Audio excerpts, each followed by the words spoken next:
Welcome back to Masters of Data, everyone. I'm Adam White. I have with me Zoe Hawkins. Hey, Zoe. Hey, Adam. Good to see you as always. Always, always can't get rid of me.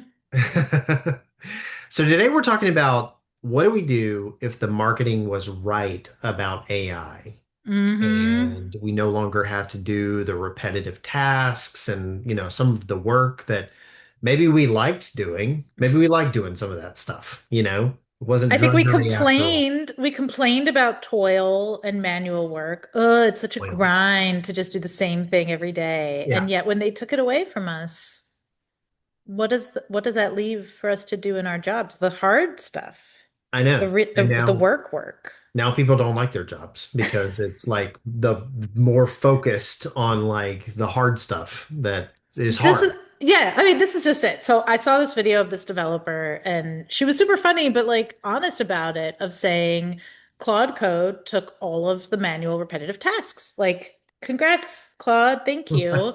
The It's marketing was success. right. Like, you Yeah. promised that I would never have to do manual work again. And now Claude does all of it. And so then she's like, now the marketing was right that like I can focus on the more strategic tasks. She's like, I don't want to focus on strategic tasks all day, every day. The deep Like work. the Yeah. deep work, the hard stuff, the real problem solving. Sometimes you just want to put your headphones on and do a easy grind through some manual work. Yeah. So I don't know. It was an interesting thing of like, she was talking about, within a sprint, right? You might have like however many tickets you pick up as a developer, or like within a security world, you might say like, okay, I'm going to triage however many alerts per day.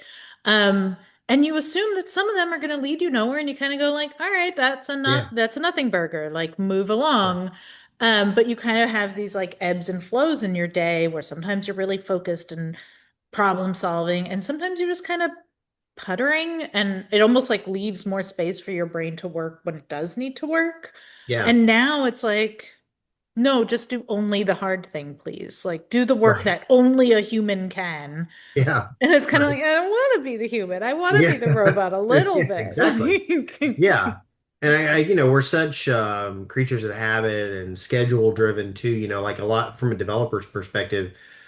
Things operate in sprints, and so maybe like, maybe it was like Monday through Tuesday, I did this, and Wednesday through Friday, I did this, and that like it was a kind of like a progression for my brain of how I think through what I actually do on Wednesday through Friday is because I needed that kind of Hmm. toil on Monday and Tuesday to get me to a better place, by the time I'm kind of doing that, so it's kind of like interesting short-circuiting some of that and like, is it good for the output or is it just good for productivity? And those two things are decoupled. It's a, Well, and ultimately, is it even really that good for productivity yeah, if, you have diminishing returns on that, yep, And I think those diminishing returns can come from a lot of different places. Like, if I let Claude do all of my work for me, right? Like, even in planning, even in strategy, whatever, and I know how to talk to Claude. I know how to read the stuff, the outputs. Like, I know how to engage with the AI in a thoughtful way. Even so, like, it's not the same as reading a bunch of articles or thinking about a bunch of things and then going for a walk and kind of letting my brain do what brains processing. do Yeah, and understanding the problem well enough to have a real solution.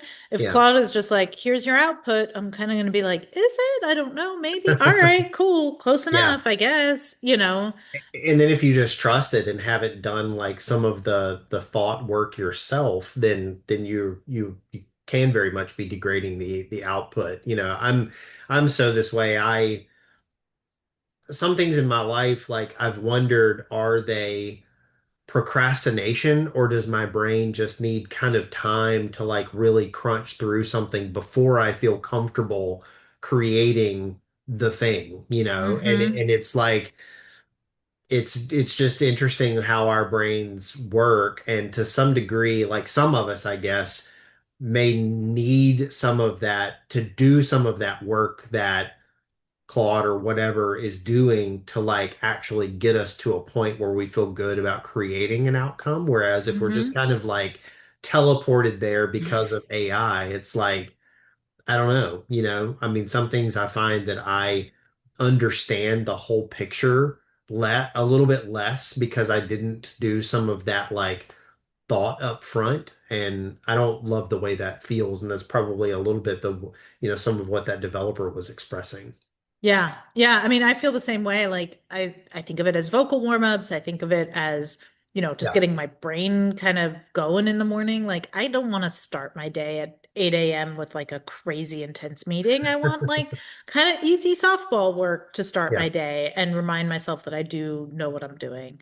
Right. Um, and I think it's also building that skill. Like I often joke that I can, it's that terrible parable, I'm sorry, of like the guy who was like, we need this line on the car for the aerodynamics. And he just kind of went like, whoop, and then charged the car company like $100,000. Oh And my they were God. I like, need to dig into that. oh my That's gosh, it's a interesting. great thing. And they bring the guy in and he's the world's expert and he looks at something for 2 minutes and he goes, whoop. And then they're like, that took you 1 minute to draw. And he's, charged them $100,000. And they're like, by the hour, that makes no sense. And he's like, you're not paying me for the hour that I took on site and the minute it took me to draw it. You're charging for the 10 years that it took me to know how to just To go be able to do that quickly. Yeah. that quickly and that easily. And so I think there's that piece where like, can I review a document? Can I write something super fast? Can I build a content strategy around something easily? Of course I can. Yeah. Because I've practiced and I've built that muscle and I know what I'm doing versus just telling Claude, go make me a strategy and not having done that kind of manual work of reading all the things, understanding all the things, building my own data lake in my, my own In my context head. in my head of Yeah. really understanding it. And I mean, we talk about this from a security context as well, in a developer context, across the board. But like, if you see the same alerts popping up day in and day out, right? Like, yes, Claude could triage all of that for you, 100%. Like, cool. And I think Yeah. that's great. Or, any of your AI tooling can triage for you. But part of it is seeing patterns, signal in the noise, and going like, hey, we should probably meet with our dev team because these and these and these threats keep popping up, and maybe we Right. need a more holistic solution. Yeah. Which you might not notice if every single time your AI is just telling you, like, well, here's your work to do today, and you're just totally checked out and you just kind of Yeah. become the AI. Whereas if you kind of have that moment of, oh, this is manual work, your brain can kind of, it's almost like the thinking part about the task can turn off and Yeah. your higher level thinking can turn on because you don't need it. Yeah. You can kind of direct it that way. Yeah, absolutely. If you're kind of only outsourcing like that correlation of things to AI and not using your own like I don't know, I get, as humans, I think the thing that we have going for us and it's like I'm trying to sell us as humans, but like, kind of an intuition, right? That is built off of just our general sense of things, but also like those historic patterns that we kind of get tuned into over time. And I wouldn't say it's intuitive. It's using, pattern recognition and it's great at correlation, but I think humans kind of have that just like gut feeling of things where it's like, I Hmm. don't know, something doesn't quite seem right with that. And so it's just interesting to like not outsource all of that to AI, but like we still need to be, I feel like, doing a certain amount of that ourselves in order to like keep the whole system honest and just like understand the system. Yeah. If you like if again you're just reacting to things and kind of handling what has been triaged for you, you may get to a point where you're like, actually, I don't understand how all this stuff quite interconnects, now because I've deferred too much, if you will. Yeah, and I mean, we've talked about it from the sense of like onboarding as well, of saying like someone who doesn't understand any of it because they're Yeah. brand new, right? We say like, well, you don't have to be onboarded. You can just let the AI tell you what to Yeah. learn and do and focus on and whatever, and you'll get up to speed over time. And to that point, like it might not actually transfer some of that tribal knowledge, some of that like gut instinct of like, hey, every Tuesday around this time, this and this seems to happen. Like, keep it in mind, You know what I mean? Like, Pay attention to that. pay Yeah. attention to that. Like, I feel like there's those patterns that humans pick up on that the AI, may or may not be able to communicate in a way that's accessible, right? Like, if I get a handover or onboarding document from AI and it's a 5-page bulleted list, I can guarantee you I'm not reading it. Or if I am reading it, I'm not absorbing most of it in the Yep. same way that I would if I actually like just did the job enough Right. to like get that feeling. I think of it almost like driving when you were talking earlier about like patterns and like Hmm. what you get a feel for. Like when I'm driving, you get that feeling on the road. You're like, you're gonna move into my lane and not like you're gonna Yeah. cut me off. You can feel it. You can see the I know what car. you're gonna do. I I've seen know this what you're before. gonna Yeah. like, Yeah. and you Right. have that feel. And so, like, whatever, you adjust how you're driving because you just can feel it. You know Yeah. that that person is gonna make that move. And I think that's why younger drivers are more dangerous or like have Yes. higher insurance rates because they haven't seen that a million times before. Yeah. So every Exactly. time they're shocked that this person cut them Right. off or merge into the lane without signaling or Right. whatever it is. And you go like, oh yeah, I could have told you that. Like I saw that coming a mile Yeah. away. Shocked that But you're like, shocked. Yeah. yeah. But I think, like that is part of like you just need to drive long enough to Yep. get a feel for that. And like as someone like I have an EV, I love my EV and it can do the lane assist and it can do all sorts of things, collision detection. And it's wrong about a bunch, like it'll see a bike on the side of the road and alert me, like, you're gonna crash. And I'm like, girl, calm down. Like, I'm really fine, I Yeah. promise. Um, but it doesn't have the sense that I do of like that thing you're not seeing in the left lane is about to cut in and you have Right. no awareness of that, like, and so I feel like that's some of that challenge of like the more we let the AI or the autonomous systems kind of do things, which is great and lets me like have a drink of water in the car and listen to my music and not be Right. so like on top of things in the Yeah. same breath, you know, it can't see some of those things coming that a human could. Yeah. This is a complete aside, nothing to do with the episode, but we our roads are not great around where I live, and we have a joke that like sober driving is like avoiding all of the thing, you're like weaving around the road, and like only an AI or a drunk driver would like drive straight Drive down the, straight through yeah, it. yeah, Yeah. that's right. Like it's something to worry about, if like it's staying in the lanes around here, but yeah, it's kind of funny. It is funny, Um, but also like I think about it from a pricing, from an economic perspective, yeah. right? Like we keep handing more and more to the AI, right? Like I see myself doing it. Like I joke that I don't check my email. It's getting to the point where I honestly just don't check my email. Like Claude checks my email Yeah. and tells me that What do there I are need to what things do I need to know? exactly. Yeah. And so at the same time, like I do know where my email is and how to check it. And like if Claude goes down or my allow every time to run this thing, I have to still click allow again for some reason. If Yeah. Claude doesn't do its thing, I still know that I have to check my Yeah. email and I know how to. Right. I think there are other monotonous, menial toil, whatever work that we promised AI would do for us. Um, that if AI goes away, I worry that people might not be able to do, whether it's that Yeah. Claude goes down or you run out of credits or whatever, your usage cap, whatever that looks like. Yep. Can you still do the job? Is it just an accelerator or are you truly dependent on it? Well, some of the stuff that we do, like I'm really cognizant of not, letting Claude write too much for me, because like I find even, sometimes during the week, I'm like, look, man, you're just getting too lazy. Like write that. Don't like Mm-hmm. ask, because like some of these things are muscles, and if you don't get, we know this in tech. Like I've been very technical, and then I get in a different job and you don't use that as much and you forget some of that stuff, or just like those things can atrophy fast. And so Mm-hmm. to your point, like of dependency, if we allow AI to do too much of certain things for a while, then as a workforce, as a general civilization, we might be less useful and Hmm. hopefully, quote unquote, to your point,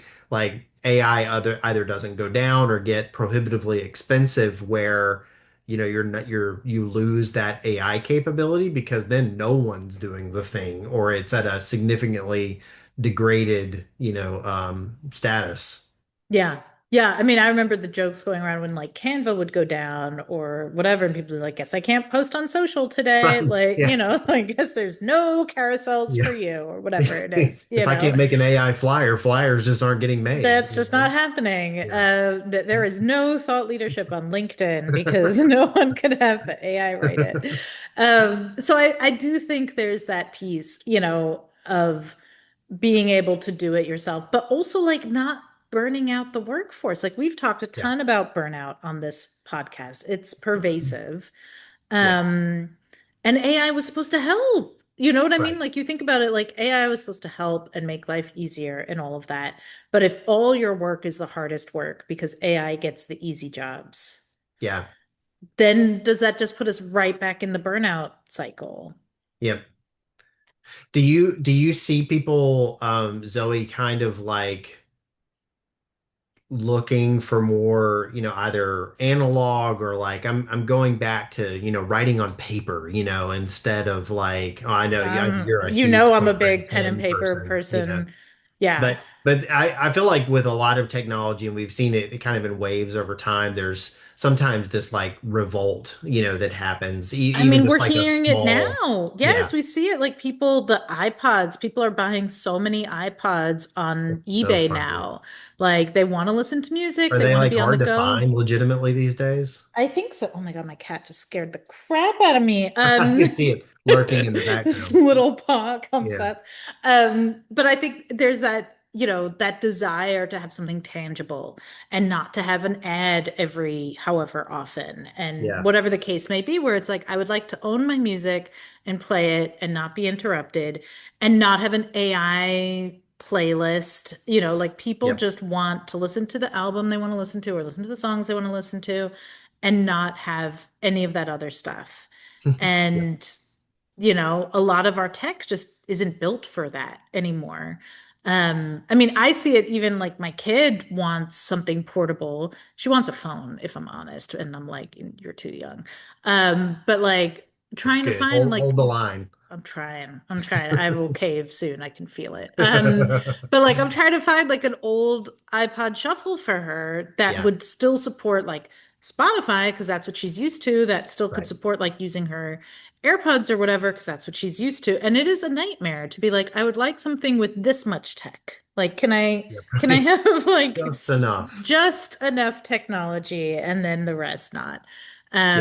And I think that's where over time, we see this over and over. Like also every other ad I get is for the brick to the thing that you can like tap Yes. your phone to and it Yeah. stops working and then you can turn it back on. But like just being able to say like, I would like to allocate some time in my day when I'm not available or not Chained online. to Yeah. technology. Yeah.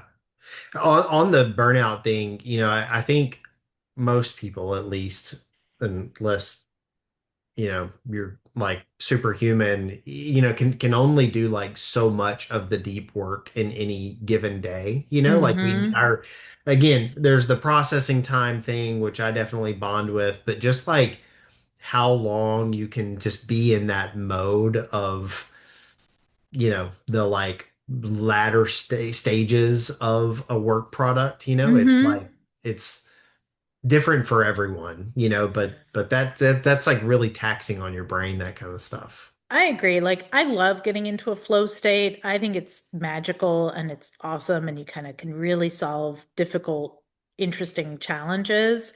And then, like, I don't know, an hour, 2 hours, like, I don't know what is real. I think for me, if I'm honest, maybe like 2 hours of like Yeah. really, really in the zone, doing the thing.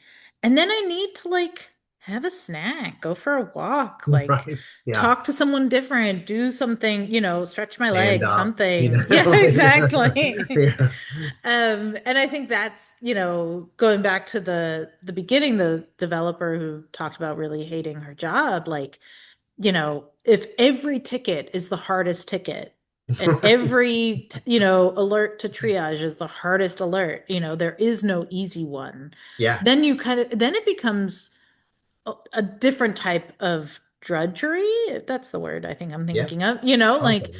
you Yep. you kind of like almost dread each thing because you're like, oh, what's the next super challenging, intricate nightmare that faces What me? fresh hell do I have to look for? Yes, Yeah. exactly. Exactly. I mean, like when I look at my task list, I think that in general, like anyone, I kind of look at my calendar, I look at my task list, and I'm like, oh, I have 15 minutes. I would love to bang something out and be productive and check it off my list.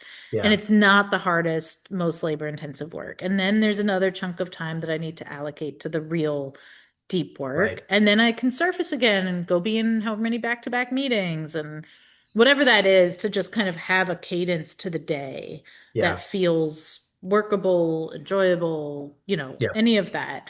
And if everything is just hard, Yeah. that doesn't sound like a fun way to work. It was an article that you read, right, about the Mm. developer? Yeah. It resonated with me because like I've worked, oops, drop my pen. I've worked with developers for a long time, and one of the things that I've appreciated about a lot of them, I guess, is that like they appreciate the creative side of things. Like I'm sure there are people, and I don't mean to generalize. I'm sure there are developers that like to like maintain code bases and do that kind of thing. Hmm. But I've always thought okay, it's great if they like to do that. I feel sorry for those that don't because they're kind of stuck in someone else's code. They're like stuck in someone else's reality and they're just trying to fix that stuff and, maintain it, which is very valuable, obviously. But like if you like to create new things and Hmm. your brain is excited about the process of like figuring something out from the beginning and putting your stamp on something, then like I feel bad for people who aren't able to do that. And it's very similar to AI, where like if be it coding or things that you're writing or a project that you're creating, like if you're just teleported almost to this place of like past those points of creativity, then again, it just kind of takes the humanity out of it. And while humans can be valuable in those like later stages of work, absolutely, it may very much not be what everyone likes to do, which is we Yeah. we ideally would like our work. Yeah, I mean, I think it also takes away some of the elegance of it. Like, there's Yeah, some joy that comes, like I've known developers who were so delighted that they could solve something in 7 lines of code, 12 lines right. of code. Yeah, And yeah, Claude Code doesn't care. You want a code base that's 75,000 lines? Great. Like, it will parse it, yeah. it will load it, it will put through the workflow, whatever, Burn as deploy, many done, credits as you want to burn to get there. Yeah. whatever it is, it's fine. Whereas, as humans, it's like, ooh, it's human readable code, and I can read this in 12 lines and know what this code Yeah. does is kind of beautiful, And the and idea that someone might look at it someday and be like, that person, like, chef's that's a kiss. They knew what they beautiful were. Yeah. code. Right, exactly. And Yeah. like I see it for myself with writing, like there are certain times when I'm like, ooh, that's a good one. Like I love Yeah. that line. Like that's Right. a great one. And increasingly I'm like, why would I worry about that? No one's going to read this. No one's going to write this. Like, let Yeah. Claude do it, kind of churn and burn on it versus really enjoying, like you say, that creative act, that elegance, that like pride in the work and joy in the Yeah. work, which I feel like is missing. And I think part of it is also like because AI can do so much everything becomes like, what's the outcome? What's the output? What's the final deliverable? Hmm. Instead of just kind of letting the work meander a little bit, it's Yeah. like, there's that piece as well of like a piece of code. Maybe it's like, hey, while I was building this, it reminded me of this, and maybe this thing could be useful for another piece of the code base, or, Yeah. maybe this threat that I've saw links to these 5 other threats that I've heard about from the team in the last couple weeks, and we should have like a more holistic solution or Yep. interesting, approach. I see it with writing, all of that. Like instead of having that, it's just like, well, just get it done, check the box and move on. Like close the ticket and move on with your Right. life. Um, And all of us are kind of being pushed to do that because it's like, well, just use AI to get your job done. And it's like, so my job is literally just a series of tasks. Like there Yeah. isn't a bigger picture, you know? Yeah. And I think Yeah. that can also be demoralizing because we're told like, well, it's all just output that AI could do. And you're like, but is it? You know, Yeah. like, That is one of the things you and I have talked about this a little bit, like, the running of a business, like the day-to-day actual, you and I are in a, other than podcasts, we're in a bunch of other meetings together, daily, typically trying to move things forward. And it's like AI has its place in the different components of that, but like the people really at this point at least are the only ones that understand like how different parts of the business fit together and who does what and who to go to. And it's like the level of process mapping that you would have to go through and the degree to which that would kind of turn us all into just like outcome robots is just a mm-hmm. weird thing to think about, that like the place that AI sits is like it's making me individually more efficient, but there's nothing right now that's like go and do like a whole job or like a whole, you know, a function. It's just it's just not that sophisticated yet, at least. No, and I don't imagine I don't want to imagine maybe is a better way of saying a future where that would be like if I think about, having this podcast and this chance to chat to you and all of that, and we know the work that goes in behind the scenes. Imagine if Claude was just like, "Hey Zoe, today you have to record with Adam. Here are some topic ideas. I put together an outline. This is going to be your conversation. Yeah. Remember to message this, like We go might as put well your just do the robot voices and let I them do it and and let them and do it and publish let the it. robots Yeah. listen to it and that becomes that. And then it's like, what's The the point of robot any of us? SEO and Yeah. yeah, and it's just yeah. Yeah. I mean, we joked on a recent episode about like AI slacking me, and it was David, as I joked. But, Yes. like, I don't want to get AI Slack messages. I don't want to have AI meetings.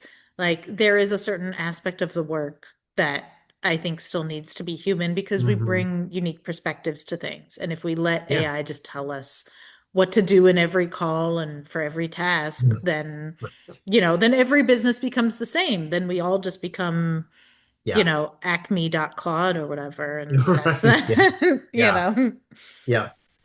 Yeah, much like the analog revolt too, though. I'm seeing more and more out there, and it just not certainly not just in conversations here, but just in general on LinkedIn, et cetera. Like this kind of, you know, I people I think are getting one better at telling what is AI or what AI has influenced, and also Hmm. having like an appropriately kind of like repulsive response to it. It's like Hmm. there seems to be a premium these days on outcome or outputs rather that feel very human and Yes. feel very like derived from human thought, even if and likely so AI has had some input along the way, be it research that was done or outline that was created or something, something looking and feeling as human as possible.